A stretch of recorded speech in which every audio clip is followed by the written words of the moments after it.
preciso vender mais, o meu problema é venda. Todo mundo, né, eu falo, eu preciso vender mais, quero vender mais. Qual que é o teu mercado? O meu mercado, ele vende tanto, meu mercado tem esse tamanho. Tem uma visão ilusória, tu não tem mercado para vender mais, talvez. Esse entender qual o jogo que tu tá jogando, entender qual as tuas forças, qual as tuas armas que tu tem para jogar esse jogo, e aí trabalhar com isso. Não adianta eu querer jogar um jogo diferente do que é o meu jogo, com armas que não vão ser suficientes para esse jogo que eu tô jogando.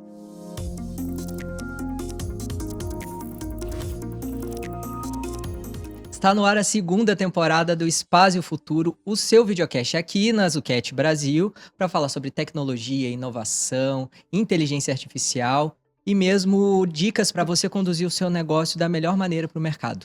Hoje a gente vai trazer um especialista em vendas B2B, em geração de demandas outbound, então todo negócio precisa da geração de demanda, e o outbound ainda é um grande mistério, uma grande polêmica dentro das empresas. O nosso convidado de hoje vai trazer isso pra gente, esse esclarecimento. Então, se você quer conhecer aí novas metodologias, aprimorar os seus conhecimentos sobre vendas, esse é o episódio certo para você. Nosso convidado de hoje é o Alan Kesher, o criador da Vem Cá.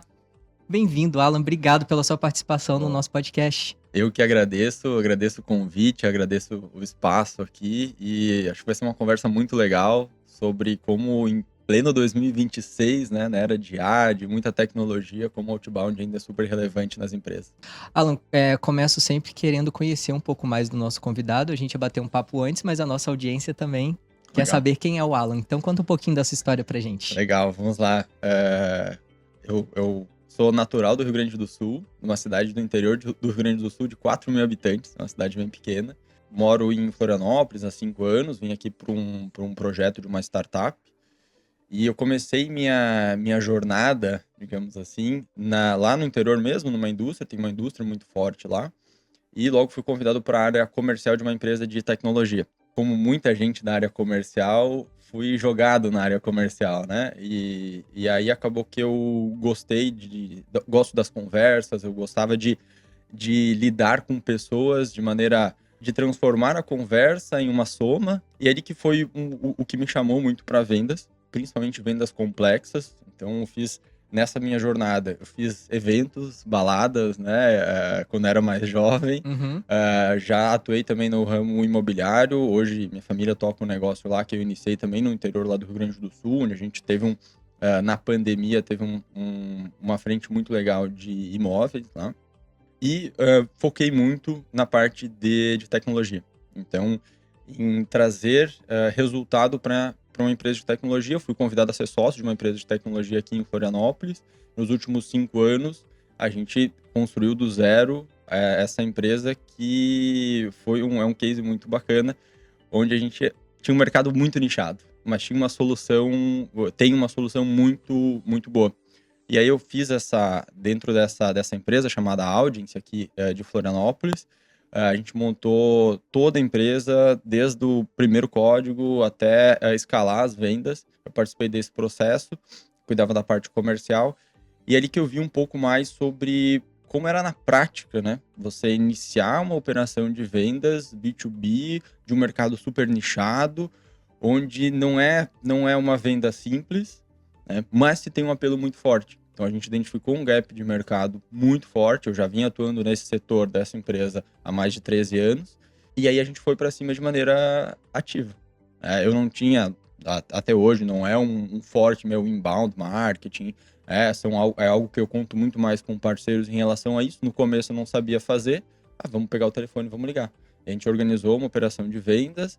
Hoje já mais de 300 marcas ali contam com a solução da Audience, dessa empresa. E aí agora faz 2, 3 meses que eu saí da Audience, fiz a minha saída lá, continuo com uma parceria super legal com eles e montei a Vem Cá, que é exatamente para estruturar setor comerciais, olhar para o go-to-market também e como fazer isso de maneira que vai trazer resultado a longo prazo também, não deixando de olhar para o curto prazo, porque a venda ela precisa ser o combustível de uma empresa que está começando. Ou você vai pegar dinheiro no mercado, ou você vai trazer receita, né? Então, Sim. esse é um pouco da minha jornada até aqui. Então, através da sua jornada, você criou a Vem Cá. Uhum. E aí, o que que ficou mais claro pra você e qual que foi a necessidade que você notou no mercado, tipo assim, acho que tem uma oportunidade aqui? É, eu identifiquei pela vivência, tanto na Audience quanto nas outras empresas, que tinha um espaço, um gap entre uma empresa B2B que está começando e as grandes operações, né? As grandes operações têm processos muito bem estruturados, tecnologia, né, super bem utilizada e também um processo de pessoas muito forte. Mas a empresa B2B que está se estruturando, que está começando, que tem clientes, sabe, ela precisa dar uma continuidade, ela precisa ter uma escala. Mas, ao mesmo tempo, muitas vezes a sua operação não permite isso. Então, o que eu identifiquei é como alinhar, e o objetivo da VK é olhar para o go-to-market de uma maneira diferente.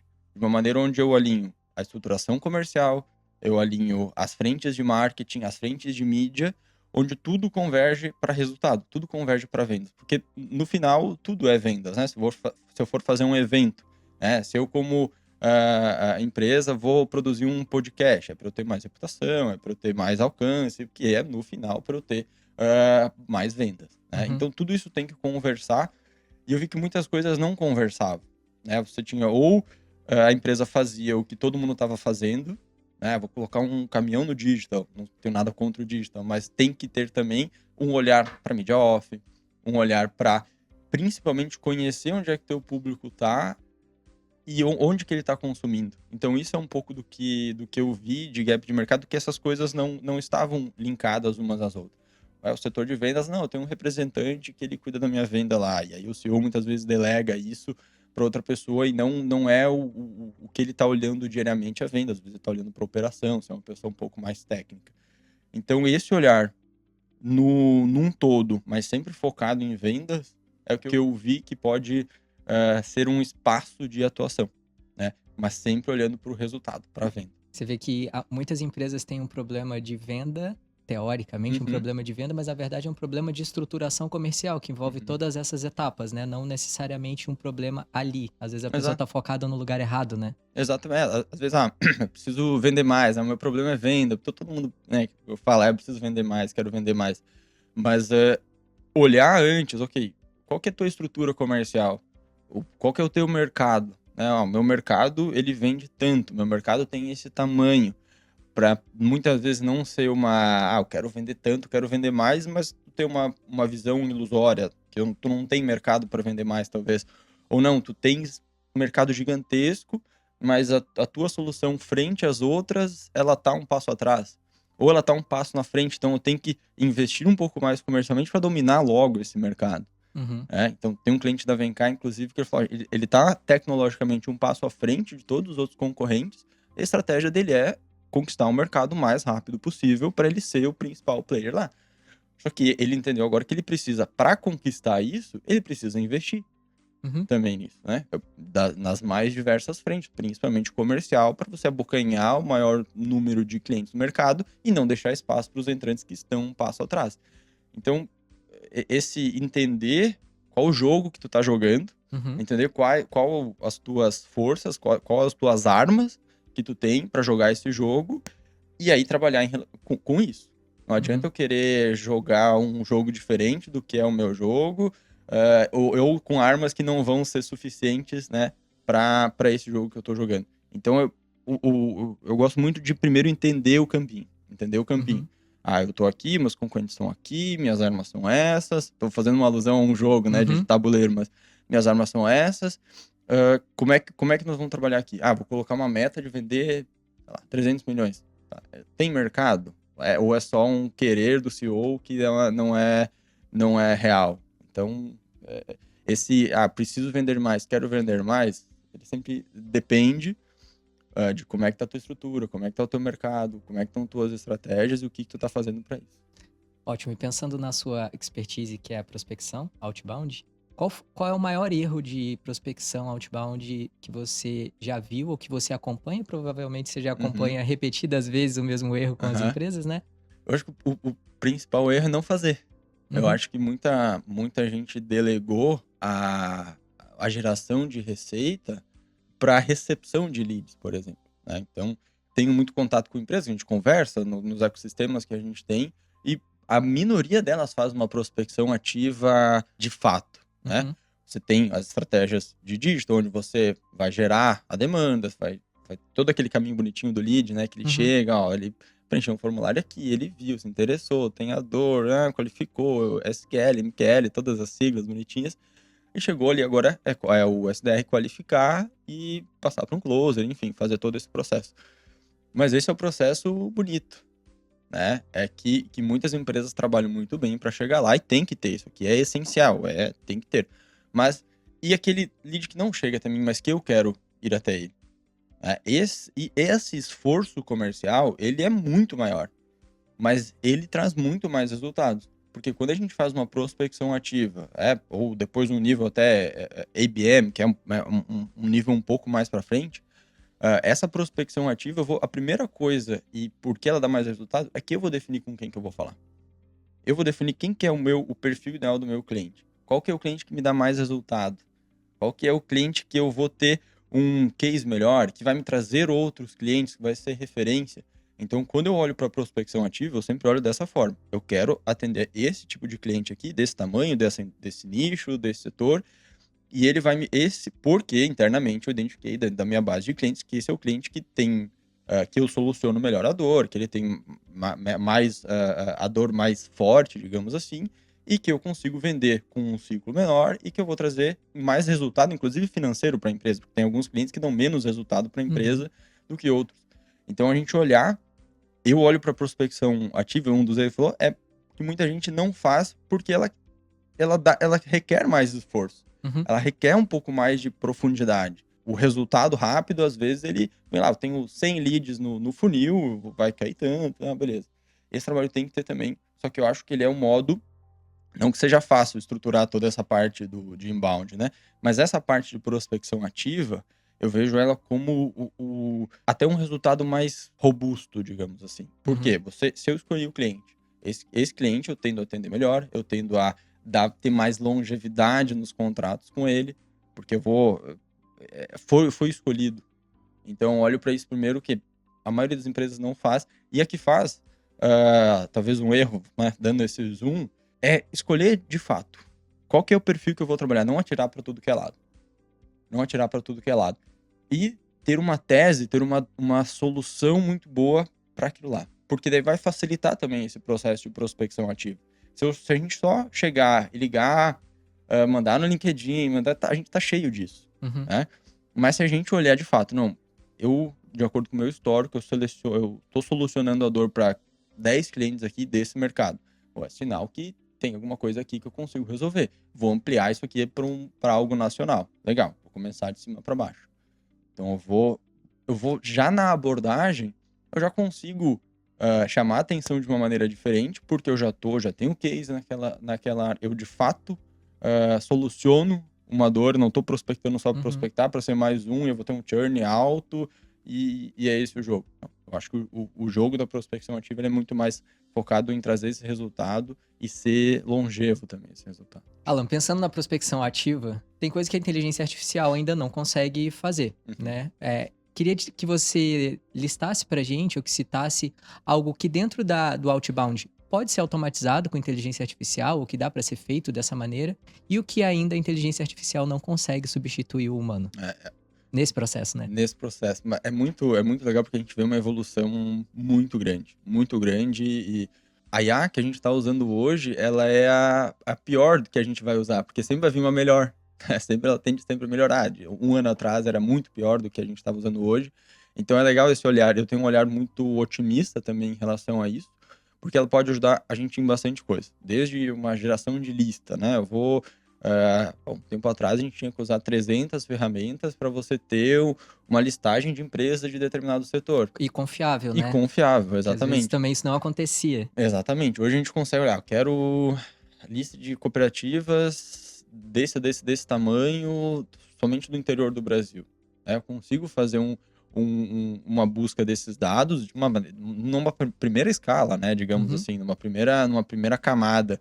Até olhar um pouquinho, qualificar até o perfil, né? Que a gente falou do perfil. Então a gente consegue já fazer um scrap, digamos assim, de ok, esse é o perfil que eu quero trabalhar, vamos dar um zoom nisso aqui, quantas empresas. Então, para essa base, eu acho muito importante usarem, ou a gente usar a IA para ajudar nesses nossos processos.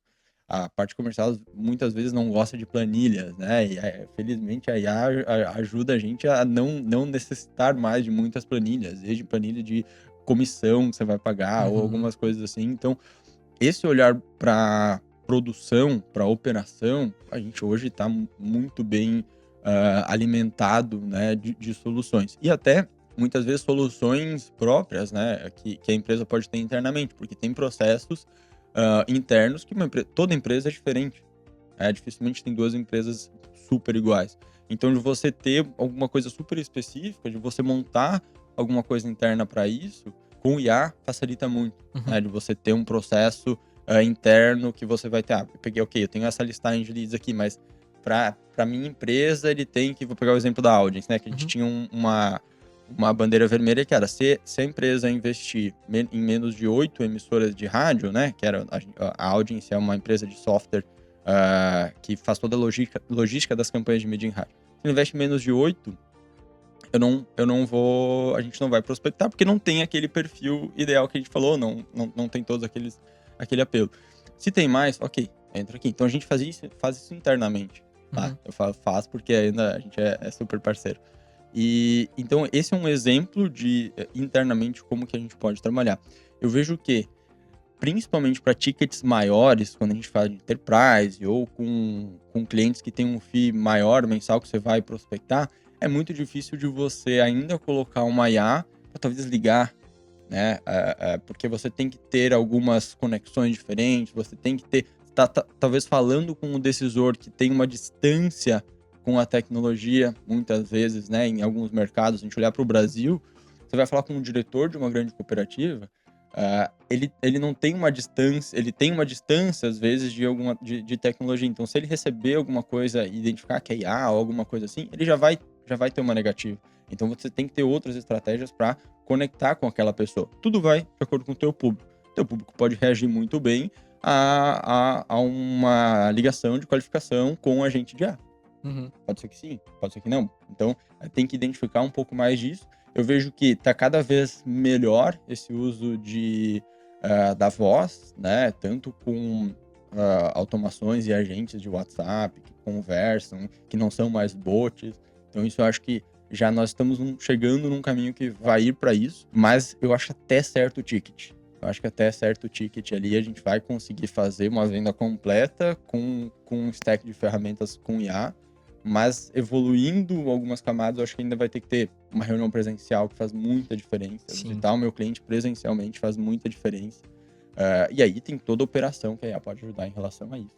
Desde preenchimento do CRM, hoje não se vê mais, pelo menos dentro da nossa operação, não se vê mais preenchendo o CRM, fazendo uma agenda manualmente. Hoje, com ferramenta, com a própria Vencato, manda um áudio, fiz a reunião com o Bruno aqui, me lembra de mandar um e-mail amanhã, eu já boto para mandar um e-mail amanhã e ele já atualiza com o áudio, né? Então, essa facilidade para o vendedor, a IA tá aí para nos ajudar muito. Eu que não gostava de preencher CRM, então é ótimo. Isso que eu ia falar, a solução para todo comercial, que é tipo o calcanhar de Aquiles de todo comercial, né? Tipo assim, preencher o CRM. Nossa. Ocupa muito tempo, aí é uma briga do marketing com comercial sem total. fim, né? Total. E aí o gestor cobrando, nossa, tem que preencher aqui, você tem que preencher aqui. E eu já tive que preencher muito CRM, já deixei de preencher muita coisa também. E algumas das dores também, e a própria Vencar, a gente tem soluções de tecnologia próprias, onde os clientes usam, e eu criei exatamente para solucionar essas minhas dores, né? Fiz uma reunião com o Bruno aqui, vou montar uma proposta. Pô, agora tem que parar 1 hora e montar uma proposta. Não, já pego o resumo daquela reunião, pego a transcrição, já jogo dentro do sistema da Vencar e já traz, de acordo com os produtos que eu tenho, já traz uma proposta para o grupo. Então, esse tipo de coisa, ou também o preenchimento do CRM com áudio, são coisas que a gente tem que aplicar no dia a dia, porque é 1 hora que eu ganho aqui, é 30 minutos que eu ganho aqui, e aí a gente já vai. Não pode também isso ser a gente fugir para isso e não olhar para o core business do negócio, né? Então, eu vejo que isso são coisas que ajudam, né? Mas você basear muitas vezes toda a sua operação em IA, você está construindo a sua casa no terreno de outro também. Então, você tem Sim. que ter muito claro o teu core business e a IA te ajudar a fazer as coisas. Alan, pensando hoje numa empresa de médio, pequeno porte, uma pessoa que está começando ali a estruturar o seu processo comercial, a estruturar o seu processo de outbound, quais seriam as suas 3 principais dicas, talvez, assim, os Legal. 3 pilares para a pessoa seguir? Vamos lá. Primeiro, eu acho que ter o conhecimento do teu jogo, da tua empresa. Saber que tipo de empresa eu sou, que jogo que eu tô jogando, quem são meus concorrentes, que tipo de empresa eu sou, no sentido, eu sou uma camada bem básica, né? Eu sou B2B, eu sou B2C, eu sou B2G. Às vezes, ok, são siglas que a gente tem, mas a gente tem que saber porque desde a teoria, ela tá muito baseada nisso, então eu tenho que ter conhecimento desse jogo. Esse seria o primeiro ponto, né? Ter o conhecimento de mercado, da minha empresa, da minha solução. Segundo, ter uma solução e uma tese muito forte, que você vai bater muito forte naquilo lá, em mídia, em publicidade, em marketing, nos discursos de venda, e tudo isso está muito bem alinhado, em eventos também. Essa aqui é minha tese, essa aqui é a dor que eu resolvo, esse é um pouco obsessivo até nisso aqui, né? A gente tem que, quando a gente tem uma solução boa, quando a gente tem um produto muito bom, essa obsessão saudável, ela é muito, tem que ser muito forte. Porque essa vai ser a força comercial que, desde o do fundador, vai repassar isso para todo o time. Então, primeiro seria esse conhecimento, né, de mercado, de jogo. Segundo, essa tese, essa solução muito forte. E o terceiro pilar, a força comercial ser o propulsor da empresa. Porque o dinheiro mais barato de você pegar é o dinheiro do cliente. Porque eu ir pegar algum financiamento, ou algum crédito, alguma coisa, o dinheiro mais barato é o dinheiro do cliente. Então, como é que eu vou gerar mais pista para minha startup decolar, mais pista para minha... Ou tem que ter mais... tem uma história que é ter uma startup, tem uma empresa que nem se tem uma pista de avião e você precisa decolar. Ou você coloca mais pista, se ela não tá subindo, ou mais combustível, né? Porque o avião precisa decolar. Uma das duas coisas você tem que fazer. O dinheiro, a verba, digamos assim, que vai entrar, para não necessitar muitas vezes de verba de terceiro, que às vezes é um juro muito caro, ou eu não tenho acesso, ou a vida real, né? Eu preciso pegar esse dinheiro do mercado, que é vendendo. Então, a venda, ela vai ser o propulsor da tua empresa. A gente não pode olhar como, eu vou conseguir uma verba lá, eu vou conseguir um financiamento aqui, ok, isso ajuda. Mas a coisa saudável que vai proporcionar a tua empresa é venda. Então você tem que olhar, o CEO muitas vezes, quando ele é muito técnico, ele se distancia de venda, ou quando ele é muito operacional, ele também se distancia de venda, ele tem que olhar para venda todos os dias. Como é que tá o pipeline, quem são os negócios que estão sendo fechados, eu, dono do negócio, como é que eu posso ajudar a vender mais? Eu tenho que vender, o dono do negócio, ele tem que ser o maior vendedor da empresa. Então essas três bases, principalmente para empresas que estão começando, eu diria que é o principal, esse olhar obsessivo para isso. Focar menos no volume e mais na direção, né? Exatamente. Focar onde tem que seguir mesmo o barco. Exatamente. Não adianta eu ter, vamos lá, se eu tenho 10 clientes que vão pagar 2.000, ou um cliente que vai ter 1.000, o que vai me dar mais resultado? Um, eu vou ter talvez mais operação, outro eu vou ter talvez mais um risco de que se ele cancelar, eu perdi, né, essa receita. Então, olhar para o que faz mais sentido para tua empresa, o que dá mais resultado para ti, e entender a fase da tua empresa também. Se eu tô no começo, eu preciso fazer case, eu preciso fazer girar, eu preciso fazer acontecer, e aí eu tenho que saber fazer isso de maneira consciente também, né, Bruno? A gente não fazer as coisas por fazer pensado, fazer com estratégia. Vou fazer esse evento porque eu quero fazer ou porque é uma coisa não. Isso aqui vai ser feito porque vai me trazer isso aqui de resultado, ou não vai trazer resultado, mas vai trazer uma divulgação da marca, enfim. Mas você fazer as coisas de maneira consciente é o mais importante. Às vezes, se gerar demanda sem direção, acaba trazendo bagunça e não solução, né? Muito. Tenho 500 oportunidades lá, tá, mas ok. Vamos. Às vezes a gente tem que limpar essas 500 oportunidades dentro de um próprio pipeline de vendas, né? Quanto mais coisa eu tiver dentro de um pipeline, às vezes não é bom, porque é muita sujeira, né? Então eu tenho que ir limpando para ficar, de fato, as boas. Então, isso que você falou é total. Não adianta eu ter um monte de coisa e, de fato, não fechar. Ou não fechar aquilo que faz bem. 2 meses depois, sai fora o cliente, né? Sim. Deu churn. Alan, quando uma empresa chega para você, uma empresa B2B, chega para você assim, Alan, eu quero vender mais. que você vai olhar primeiro? Estratégia, dados, processos, qual é o seu foco inicial, assim? É mais ou menos nessa ordem, né? O primeiro olhar para a estratégia é bem importante porque, ok, preciso vender mais. Mas o quanto que eu estou vendendo agora, o quanto que eu quero vender mais, né? Qual que é esse gap? E a estratégia, ok, como é que a gente vai chegar lá? Então, o primeiro olhar de fato é olhar para essa estratégia. E aí, a estratégia que vai definir, ok, a operação. Eu tenho pessoas sobrando, eu tenho pessoas faltando, para eu conseguir chegar nessa meta de vender mais, ok. Eu tenho produto, vamos dizer que é talvez uma entrega, algo físico, né? Eu tenho capacidade de produção disso aqui, ou eu tenho capacidade de atendimento se eu vender isso aqui, legal, tá? Tenho, vai dar certo. Isso tudo num olhar estratégico, para aí determinar, ok, para eu chegar nessa meta, eu preciso ter conhecimento dos números, né? Uhum. Quanto que eu tô vendendo agora? Ok, quanto que eu vendi nos últimos 3 meses? Essas são os indicadores, as taxas de conversão, é isso aqui, legal. Então, para eu vender essa meta aqui, eu preciso de mais tanto. Eu não vou conseguir fazer essa meta com o mesmo número de pessoas, se ela é o dobro de vender. Eu consigo melhorar a operação, melhorar as taxas de conversão, melhorar o rendimento dessa turma aqui, consigo até certo ponto. Mas você precisa de um investimento para ter um retorno. Olhar para a estratégia, beleza, quero vender mais, mas me fala mais. O que tu vende hoje? Onde é que tu quer chegar? Qual a estrutura que tu tem? Qual a entrega que tu faz? Os clientes que estão na base estão felizes? Eles vão sair? Tu precisa vender mais porque vão sair ou porque tu quer ter mais escala? Até uma troca, muitas vezes, de cliente, né? A gente olhar assim, tá, tu quer vender mais ou tu quer ter mais resultado na última linha? Que a gente olhar, às vezes, para a base de clientes, também é muito importante para ver qual cliente está saudável. Não, esse aqui cliente que eu estou empatando, mas eu tenho ciência de que eu estou com ele porque ele me traz, consigo falar que eu atendo ele, é um case super legal, ele me traz outros clientes. Show de bola. Agora, olhar para a base de clientes e muitas vezes perguntar para a base de clientes, eu acho que isso é muito legal também, porque para vender mais, a gente tem que falar com mais pessoas e fechar mais clientes.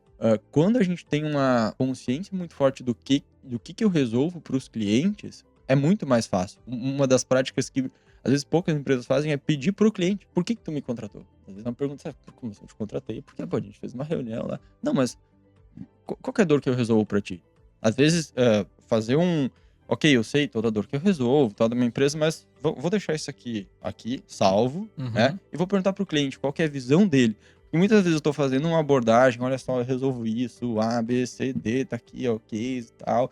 Minha plataforma tem essa característica. Mas para o cliente, a solução é que, cara, eu recebo um relatório no final do mês lá com esses indicadores aqui. Isso para mim é o que tu entrega. Construir todo um outro negócio, para ele tem valor aquilo lá. Uhum.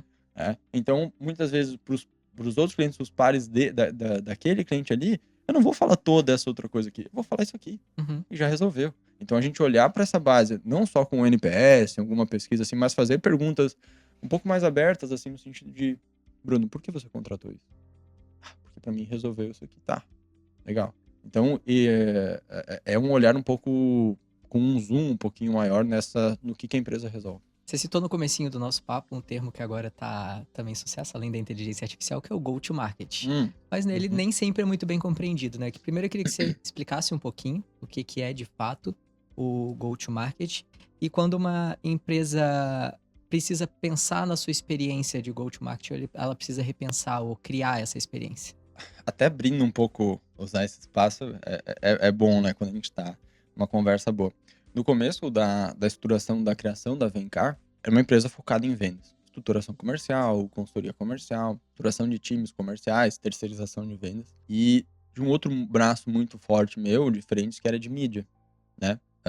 E aí, vou fazer 2 empresas aqui, elas vão jogar separado, mas elas vão ter comunicação, vão compartilhar clientes. E aí, conversando, estudando um pouco mais, mas ambas as coisas são formas de ir a mercado. Uhum. Aí eu me aprofundei um pouco mais no go-to-market e Legal. muito do que se fala hoje de go-to-market é ou um olhar muito de digital, inbound, você fazer uma campanha, você fazer isso, ou um olhar de prospecção ativa, /eventos, né? Eu falei, opa, vamos conectar tudo isso aqui. E a Vencar, ela nasceu dessa forma, com o olhar de go-to-market. E, na minha visão, o go-to-market, ele é toda empresa que existe, que vende ou que tem algum posicionamento, ela faz o seu go-to-market, de alguma forma, às vezes nem sabendo. Então, eu tenho uma, sei lá, loja de material de construção. Eu vou botar lá uma fachada, vou botar um outdoor, eu vou, sei lá, fazer uns panfletos. Isso é o go-to-market dela. Muitas vezes ela nem sabe, mas ela tá fazendo. Então, o go-to-market, na minha visão, é como ir a mercado, das mais diversas formas. Não só um olhar para digital, não só um olhar para isso, mas um olhar para tudo que toca o mercado em relação à minha empresa.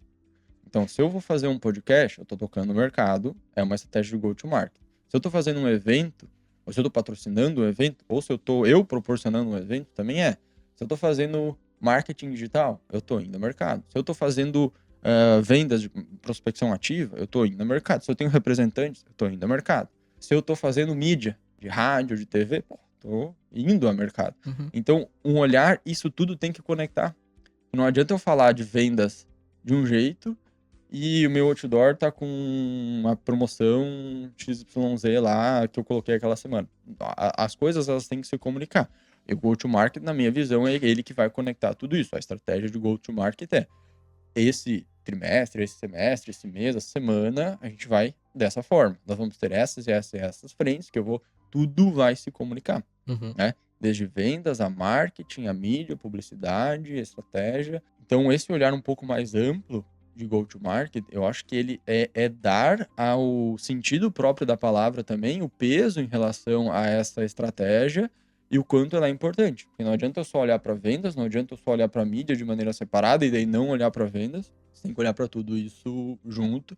E esse é um tema que fica muito próximo dos decisores principais da empresa, seja o dono do negócio, porque é dali que vem o âmago, né? Ali que Uhum. vem o central de como é que fazer isso. Porque nem tudo é para todo mundo, né? Uhum. Não vou fazer aquilo que eu vi, que alguém falou que é legal fazer. Me vende essa caneta. Tá, mas eu não vendo caneta, uma estratégia diferente. Né? Uhum. Ou vou fazer porque todo mundo tá falando que tem que fazer mídia em rádio.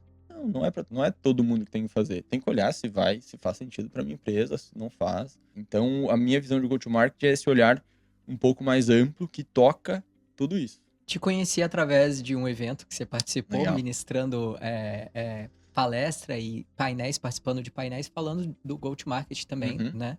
Aí, em diferentes cidades, inclusive. Verdade. Você conseguiu notar alguma semelhança nas empresas de diferentes cidades? O que você acha que é um problema recorrente que elas têm? Foi muito legal. A gente fez esses eventos em Porto Alegre, São Paulo e Floripa, com empresas totalmente diferentes participando. Uhum. Tinha desde uma ótica do interior do Rio Grande do Sul com 70 anos de empresa, até em São Paulo, agências de mídia que atendem marcas gigantescas no Brasil.